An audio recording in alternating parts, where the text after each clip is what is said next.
Hi, Jason. This is Ronja with WTF Twin Flame Coaching. Wait, Wholesome Twin Flame Coaching. I forgot the W in there. How are you today? Doing well, Ronja. How are you doing? Apparently a bit confused. But that's all right. The W is important in the WTF, though. It's all about being wholesome in this kind of relationship. So, what are we talking about today? I think we're going to pick up some of where we left off with a little more what are twin flames. And we had a question come through about should you seek out your twin flame that I think would probably be a decent topic for discussion. Yes, it would be an interesting topic for discussion. Should we seek out our twin flame? Well, yes and no.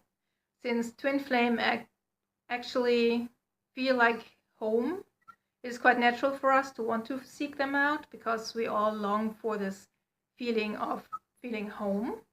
However, as you also know, unless you do your own work, your own spiritual growth, you're not ready for a twin flame relationship.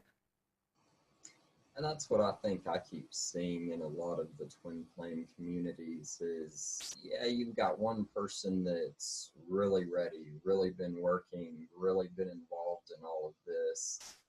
And it's nearly like they start seeking and find somebody that's just totally oblivious to even the concept of twin flames, much less they've looked into it, sought it out, been doing their own work. I mean, it seems like there's a lot of that imbalance that comes up when one person just seeks the other one out, and it's not as much of a they've both kind of gotten on their path and just come together. Well, actually, in my experience, seeking somebody out doesn't really work. You kind of, it's like your orbits coincide, you collide whenever you are at the same vibration. So seeking somebody wouldn't necessarily work. They will just gravitate into your space when you're ready. However, at the same time, it also means that they will gravitate out again if one of them lags behind. So this concept, this active concept of seeking, is kind of like what your grandma always told you. You know, as soon as you stop looking for a partner, they'll usually pop up. Or as soon as you are in a relationship, you have like loads of people being interested in you. And that's because in those situations, you're just happy with yourself. You're centered. You're happy whether you're single or not. When you're in a relationship, usually, at least in the beginning stages, you are happy. So you exude that, and other people feel attracted to that. So actively seeking somebody out, especially twin flame, doesn't work other than you keep working on yourself and thereby attract the person to your life that is right for you at that given time. Whether that turns out to be a twin flame or not is a different question, I think. Right? Yeah, Yeah. yeah, I think so.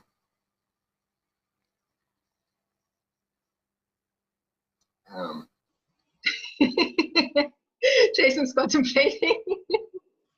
yeah, it's definitely been an interesting week. There's lots of kind of thoughts and concepts and considerations I've had. And really starting to analyze and look back at things. And yeah, I mean, I was on a solid spiritual path. I wasn't even interested in a relationship when this kind of hit me. So Yeah, it was same kind here. of just whole sideswipe thing. And then part of me started buying into it and kind of following it. And I don't know, still not sure if that was the right path or if I should have just stuck to my path and my spiritual development. And maybe had that been the case, I would have been a little stronger down the road to possibly pursue something that might have worked. I Well, um, I believe, as I said, we attract whoever matches our vibration at that given time. It is up to us whether we want to continue our spiritual path together with the other person or not. Very often, the problem is, I think, that we are pulled into, third dimension problems or issues with that partnership. and thereby start neglecting our own spiritual growth, and especially the growth of the relationship, because it is a different kind of relationship. You cannot just focus on 3D things and neglect your own spiritual growth, because it will not work. A twin flame really is the other half of you. And if you don't keep up, you will just gravitate away from each other again. Even though all these 3D issues that come along with relationships, like housing, living, etc., also have to be taken care of. That is why these kinds of relationships are such a challenge. And this is, I think, why so many of them fail. Once people think they have taken care of the 3D issues, they stop working on the spiritual stuff. And then one of them just, is at a different level than the other, and then they split. Or they work on the spiritual stuff together so much that the 3D completely falls apart, and they're just lucky to be living somewhere with their parents or whatever, being taken care of. It is really, really difficult, I find. It is challenging. Well, and what you said makes a lot of sense. We were both Reiki practitioners under the same master, and I mean, vibrationally, yeah, we were getting into very much the same frequency. So, yeah, for the time, we were in same frequency and things did go smooth. And that group, unfortunately, kind of faded away. The leader moved to New Mexico and we kind of dissolved. So, and that was one thing. There was an energy there. There was an importance to kind of keeping that practice and doing that work that I know even afterwards we had considered buying the space and keeping it going. That I can't say now whether that would have been positive or not, but it seems like that could have been one of the things that would have at least kept us focusing in the same directions and possibly kept our vibrations and energy at least in enough synchronicity aspect that we're moving forward together and cohesively instead of breaking apart into our own stuff and just making an incompatible situation. Yeah. It really takes a lot of awareness on both parts. Awareness of spirituality, of one's own journey, of the journey as a couple, the journey of the other person, as well as all those 3D challenges that we all face. It is definitely interesting. And what makes it really challenging also, I find, is that we tend to be much more emotionally charged with the twin flame than with other people.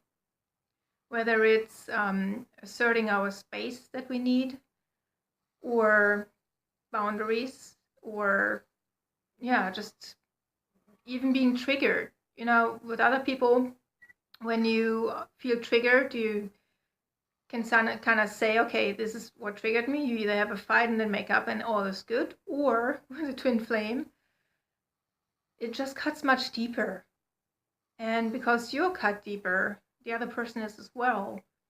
And then just working through these so-called problems isn't suddenly as easy as, it could be in a different kind of relationship.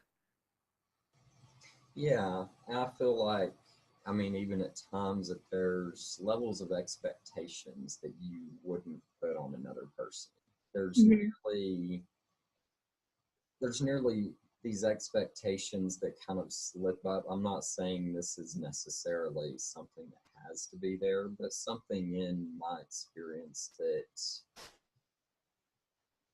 you nearly expect that person to be on a different level or see them on such a different level that when they let you down or when something doesn't just go perfect, yeah, like you say, it rips so much deeper and you have so much more attachment to what they've done than that person because they are supposed to be completing you and helping you and working together, not being a source of frustration and stress in your life. Yes, exactly. But yeah, once somebody becomes too much of a source of stress and frustration, it is important to assert your own boundaries again suddenly. So it teaches you a lot about your personal needs, about self-love. Not necessarily in the way that you expect it, but it is so important. What is your boundary there? Even though you are twin flames and you feel each other so deeply, how much is too much? And is the other person willing to work on that particular issue so that that trigger does not occur anymore?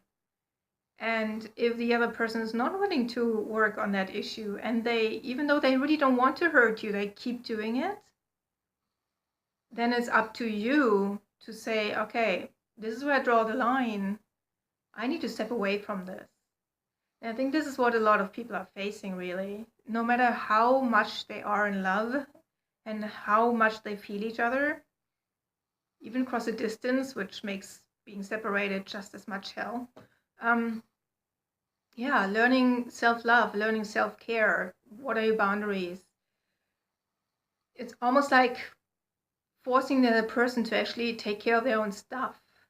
I mean, not like from a position of, well, I know what you need to do and I'm going to force you to do it. But, but by asserting your own boundaries, your own, self-love and practicing that, you are forcing the other person inevitably to take care of their own stuff, or they will just vacillate out of your life completely.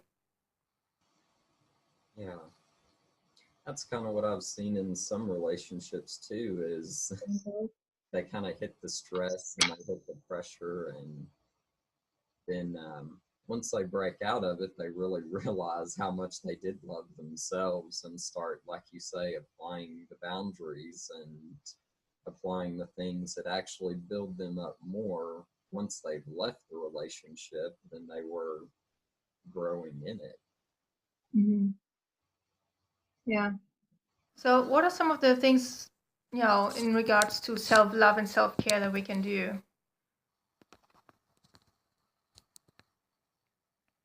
Other than walk out? What are some of the early things that you can do?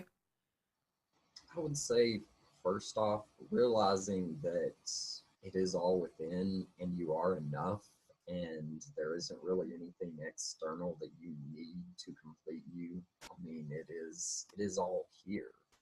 And once you start really understanding that and digging into the depths of that, it's hard not to love yourself. It's hard not to love that spirit inside and the access to the greater cosmos within you once you really start realizing it is all within, and you just have, there is so much there.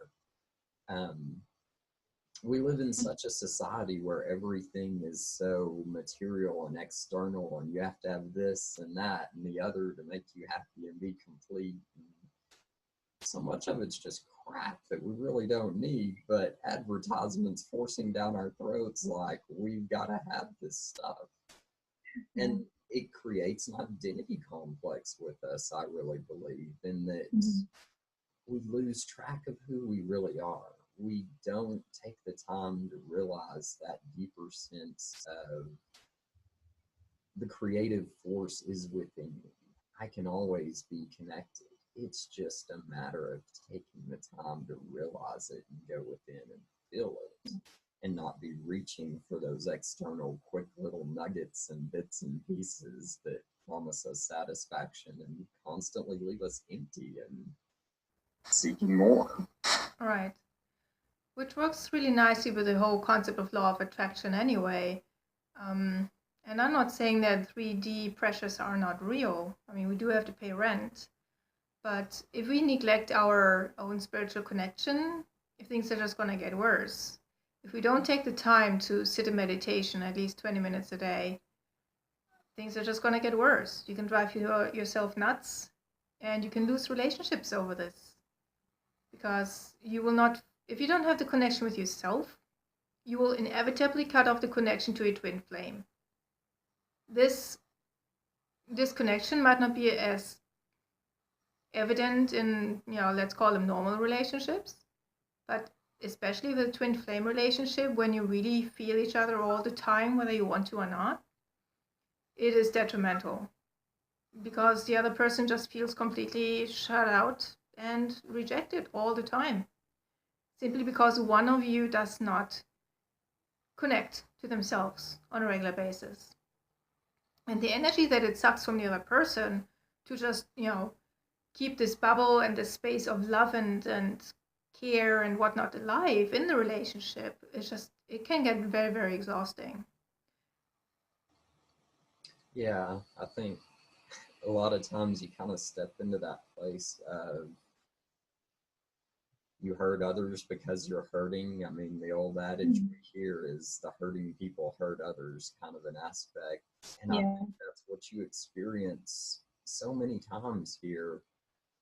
And there's a lot of that imbalance of, yeah, as soon as it starts getting imbalanced, you've got one person that's just reacting from their pain and their hurt and don't even realize how much they're hurting the other person. And then it kind of flips the other way around. And it just, like you say, if there's not the aligned goals, the aligned focus, spiritual connections, the constant development within, as soon as this becomes 3D and goes physical, it doesn't work. It just crashes to crap like most normal relationships do. I mean, it doesn't hold the weight that this great thing that it's meant to be or proposed to be actually is if you just look at it in a 3D or a physical level. It looks crazy, honestly. It looks like total insanity, and there's no logic to it when you like start trying to apply all 3D and physical world to it. Yeah. Yeah, there is no logic to it. There really isn't.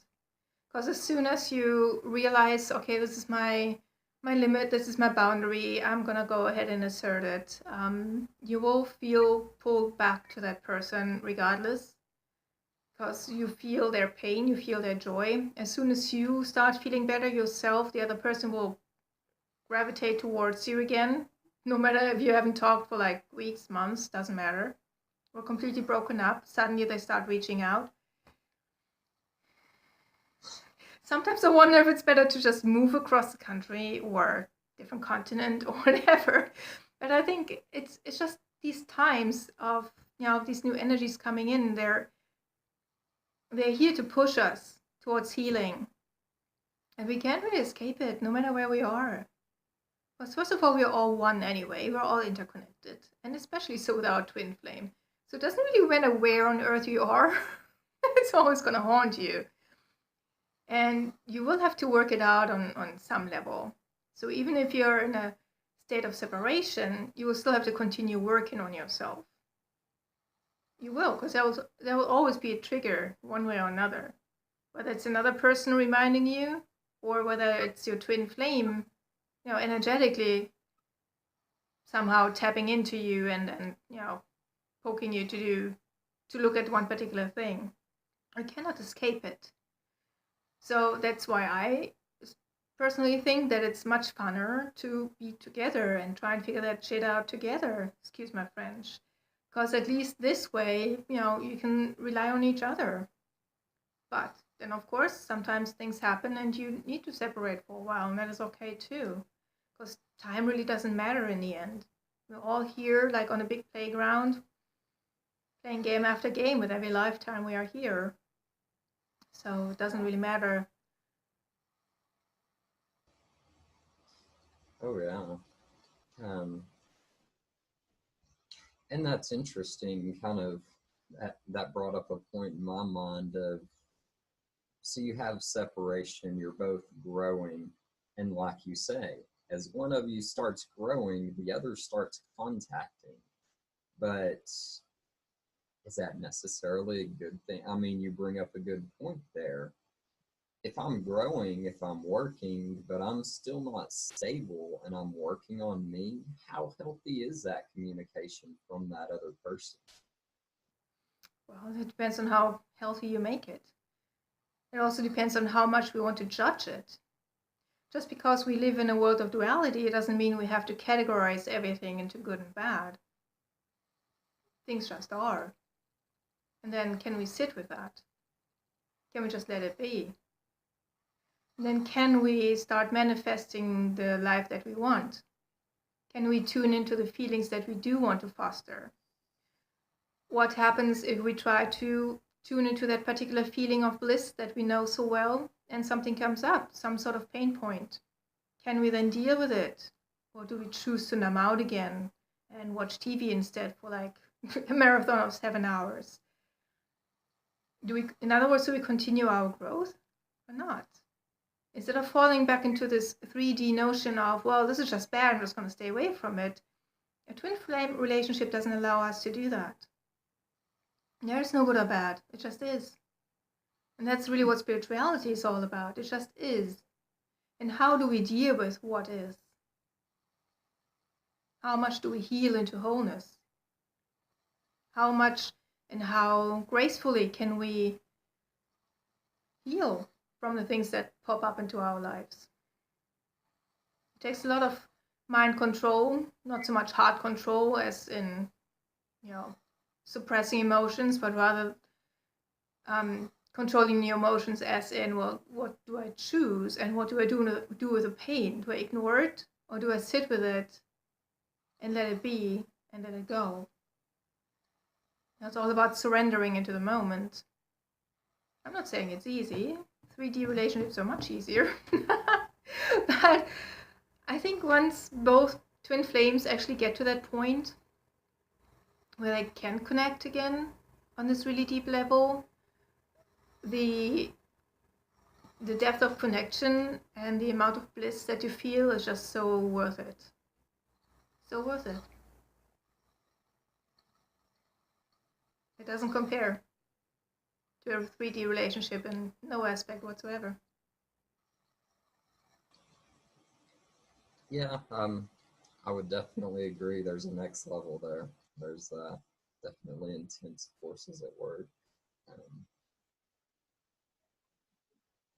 and I have seen, I don't want to totally be negative on all of this. I have seen couples that are together and have been together for years, and they're doing great. They're living their life purpose. They're working together. They're in that divine union state, and things are flowing, and it's great. Yeah. And that's just where we have to get to. And everybody's path develops differently. We all make choices every single day. There are actually people talking about timeline splits. I had a healer friend in Germany who kept saying, well, if we don't make a decision now to ascend, then we're just going to be stuck in 3D forever, which reminded me very much of, the Christian notion of hell.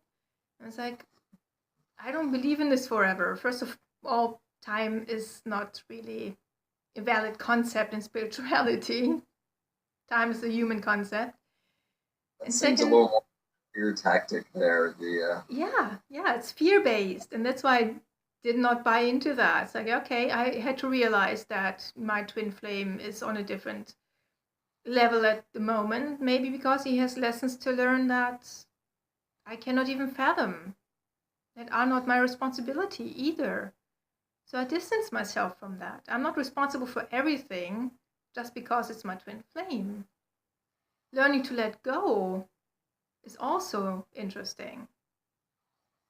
And what do we want to hold on to? Even if it's person, feelings, not material things.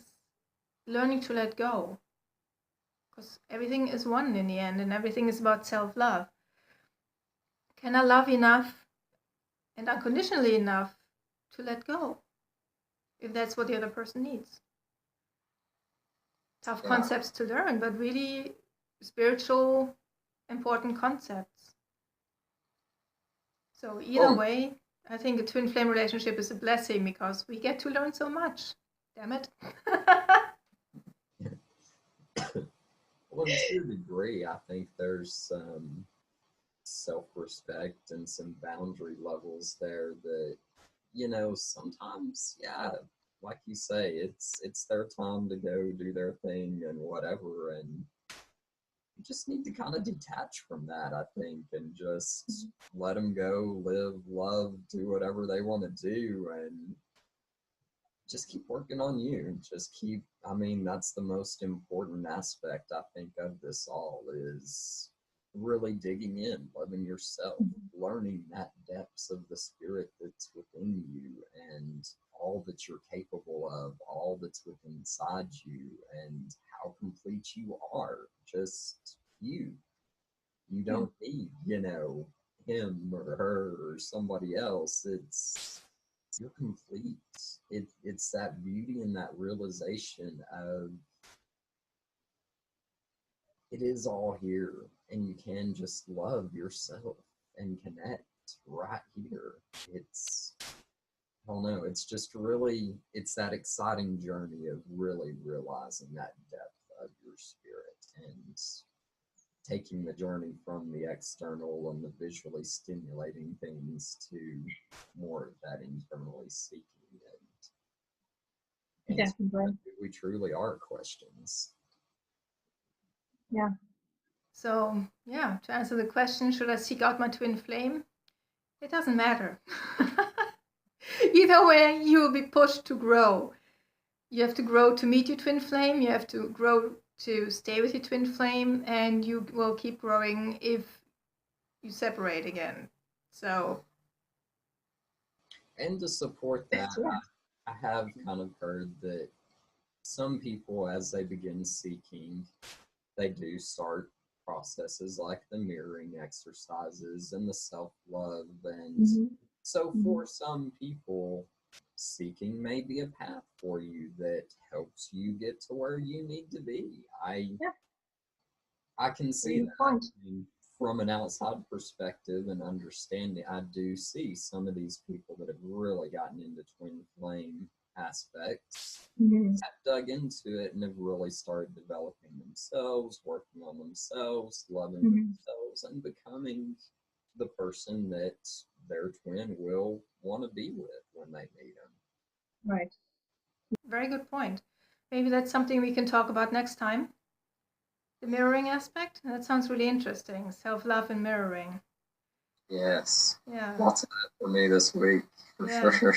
Yeah. Well, yeah, let's definitely talk about that next time, because I see, well, as I'm in London, the sun is naturally eclipsing me out here and fading me out. It's getting darker and darker. So let's just conclude this not quite live event, but yeah, join us again next Monday. Are we going to have one? Because it's Christmas Eve.